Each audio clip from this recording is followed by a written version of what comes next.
Lecture में हमने ये डिस्कस किया कि अलिलिक और नॉन अलिलिक इंटरेक्शन क्या है। फिर हमने लास्ट में छोड़ दिया था कि there are several types of non allelic. तो आज हम देखेंगे कि क्या टाइप्स हैं नॉन अलिलिक के। नॉन अलिलिक होता क्या था कि डिफरेंट जीन्स के जब अलिल्स आपस में इंटरेक्ट करें, so that is called as non allelic interaction. अब उसके टाइप्स क्या होते हैं? First type is complementary gene action, second is epistasis, जो थर्ड और फोर्थ है वो आपके सिलेबस में उतना इम्पोर्टेंस नहीं रखता है। So third and fourth will not see, हम सिर्फ क्या देखेंगे, ये दो ही देखेंगे, एंड एपिस्टेसिस के टाइप्स भी देखेंगे। So let's discuss first complementary gene action.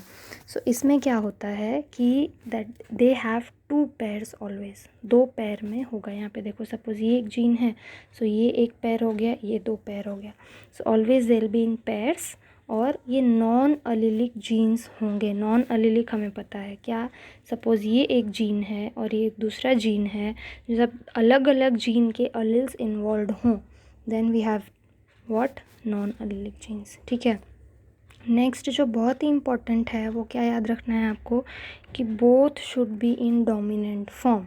मतलब क्या है कि जो आपने दो पेयर्स कंसिडर किया है, दोनों को डोमिनेंट रहना पड़ेगा, अदरवाइज़ क्या होगा, they will not be able to express. अगर डोमिनेंट रहा तब भी क्या होगा, कैरेक्टर एक्सप्रेस होगा। ओके, अब एग्जाम्पल यहाँ पे लेके समझते हैं। क्या एग्जाम्पल दिया है, लेथाइरस ओडोरेटस। ओके, ये क्या है, स्वीट पी है। जो आपने पाइसम सेटाइवम देखा था वो क्या था, गार्डन पी था। सो नाम आपको याद रखना है। ओके, सो देखो यहाँ पे हम क्या एग्जांपल ले रहे हैं, लेथाइरस ओडोरेटस का फ्लावर कलर का एग्जांपल ले रहे हैं। अब यहाँ पे नीचे आपको दिख रहा होगा कि कुछ सिचुएशंस दी हुई हैं। सो यू कैन सी कि जब कैपिटल है, ओके, ये एक पैर और एक दूसरा पैर, सो कैपिटल है दोनों, then only there will be purple colour. और इसके अलावा और भी सिचुएशन हो सकता है, अगर ऐसा भी हो, ठीक है, ऐसा भी हो, इट मीन्स कि एक एटलीस्ट कैपिटल हो, मतलब कि यहाँ पे दो सी में से एक सी कैपिटल है, दो पी में से एक पी कैपिटल है। सो ये सिचुएशन में भी क्या होगा, पर्पल कलर ही आएगा। ओके, मतलब कि एक एटलीस्ट डोमिनेंट होना चाहिए। मतलब ऐसा नहीं कि आपने सी लिख दिया कैपिटल और पी लिख दिया स्मॉल तो वो एक्सप्रेस करेगा पर्पल, जी नहीं, है ना। दोनों पेयर में से एटलीस्ट एक एक क्या होना चाहिए, डोमिनेंट होना चाहिए। ठीक है। अब यहाँ पे नेक्स्ट में देखो कि अगर देखो यहाँ पे ये तो कैपिटल है, सी इज़ कैपिटल, बट ये जो पी है वो रिसेसिव है, तो क्या पर्पल कलर होगा, नहीं होगा, कलरलेस होगा। यहाँ पे भी देखो ये रिसेसिव है, ये डोमिनेंट है, देन ऑल्सो कलरलेस। यहाँ पे भी देखो। सो इससे हमें क्या समझ आता है कि पर्पल कलर प्रोड्यूस करने के लिए दोनों पेयर्स को क्या होना चाहिए, डोमिनेंट होना चाहिए, एटलीस्ट एक एक को। ठीक है। अब ये ऐसा क्यों होता है वो हम देखते हैं। देखो यहाँ पे आ जाओ सबसे ऊपर। सो क्या लिखा है हमने, रॉ मटेरियल है, मतलब प्लांट में जो नेचुरली सब्सटेंस प्रेजेंट होते हैं वो। सो उनको क्या चाहिए, सबसे पहले जीन सी चाहिए। ओके, कैपिटल सी चाहिए, क्या प्रोड्यूस करने के लिए, एक intermediate product that is called as chromogen. और जो इंटरमीडिएट प्रोड्यूस होगा उसको फिर जीन पी चाहिए, क्या करने के लिए, पर्पल कलर प्रोड्यूस करने के लिए। इट मीन्स के जीन सी और जीन पी, हमें दोनों की ज़रूरत है पर्पल प्रोड्यूस करने। अगर दोनों में से कोई एक भी मिसिंग है सो पर्पल कलर प्रोड्यूस नहीं होगा। ओके, अब हम ये एग्जांपल लेके समझते हैं कि क्या है।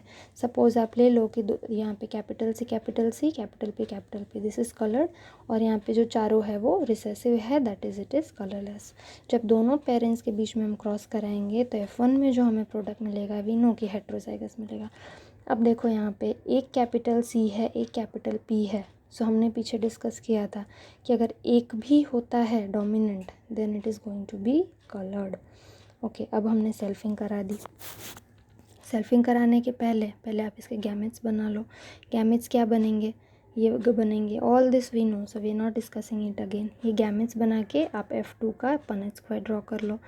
और यहाँ पे हमने लिख रखा है कि कलर्ड कब होगा, फर्स्ट सिचुएशन जिसमें कि बड़ा सी बड़ा पी दोनों है तब भी कलर्ड होगा। सेकेंड सिचुएशन में देखो बड़ा सी बड़ा पी छोटा पी, उस सिचुएशन में भी कलर्ड होगा।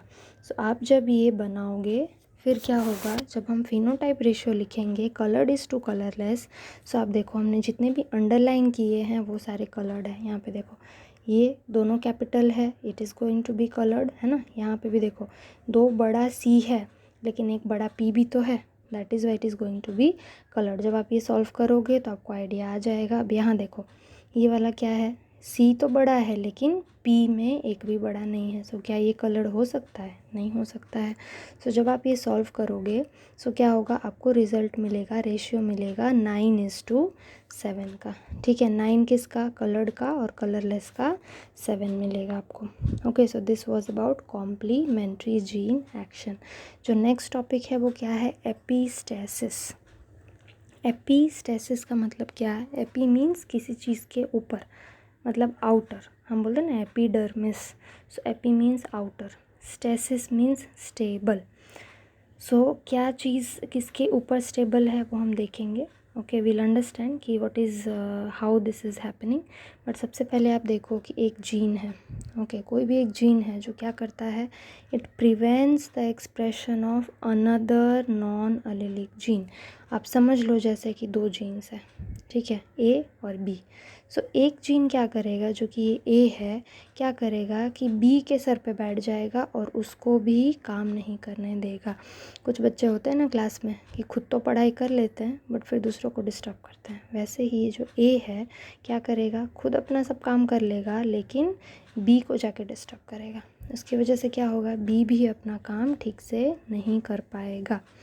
ओके, सो वही बोला है, एक जीन है और वो कौन सा जीन है, ये जो कि सर पे जाके बैठ रहा है वो जीन। सो यहाँ पे ए है, it prevents expression of another non allelic gene. Non allelic मतलब दूसरे जीन का अलिल होगा उसको इफ़ेक्ट करेगा, समझे। यहाँ पे देखो हमने लिखा है, यहाँ पे ये जो कल्प्रिट जीन है, जो गुनहगार है, वो कौन है, यहाँ पे ए था, यहाँ पे कौन है, क्यू है। सो वी कैन से कि क्यू है वो पी के सर पे बैठा है, सर पे बैठ गया, उसकी वजह से क्या हो रहा है ना, कंटिन्यूस क्यू उसको बोले जा रहा है बस तो ये नहीं कर, ये नहीं कर, ये नहीं कर, तो पी क्या होगा, नहीं करेगा, अपना फंक्शन नहीं परफॉर्म करेगा। Okay, so Q is upon P, और फिर क्यू तो स्टेबल है बट पी को फिर काम नहीं करने दे रहा है, समझे। और ये जो जीन है जो कि ये सारे इफ़ेक्ट कर रहा है, सबको बिगाड़ रहा है, वो जीन को क्या हम बोलते हैं, एपिस्टेटिक जीन। ठीक है, और ये जो प्रोसेस है उसको हम क्या बोलते हैं, एपिस्टेसिस, समझे। तो एपिस्टेटिक जीन क्या है और एपिस्टेसिस क्या है। अब ये जो एपिस्टेसिस है that is of 2 types, dominant as well as recessive. So ये डोमिनेंट और रिसेसिव किसके टाइप्स है, देखो हमने ये जो जीन की बात की कि जो सारा काम कर रहा है, ए है यहाँ पे क्यू है, so Q is acting on P, A is acting on B. So A और क्यू जो जीन है वो क्या हो सकता है, या तो डोमिनेंट भी हो सकता है या तो रिसेसिव भी हो सकता है। फिर क्या करेगा, ये जो जीन है वो क्या करेगा, दूसरे जीन को काम नहीं करने देगा, उसको सप्रेस कर देगा। So in next lecture we will see कि डोमिनेंट एपिस्टेसिस क्या है और रिसेसिव एपिस्टेसिस क्या है। ठीक है, I hope this is clear.